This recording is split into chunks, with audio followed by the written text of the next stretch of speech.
আমরা ভিডিও করতে ব্লগ করতে করতে হাঁপাই গেছি।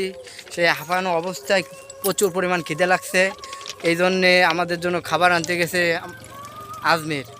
রিফাদের একটা অল্প একটুতে ফ্যাট বয় না, ও কিন্তু সব লাগে।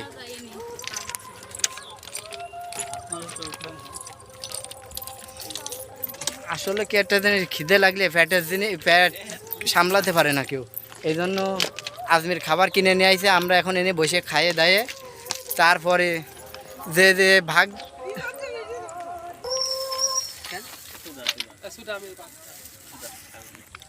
এই যে 4 জন মিলে খাচ্ছি।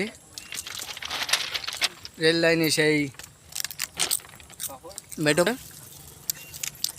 মানুষজন তেমন নাই, কারে দিয়ে খাবো।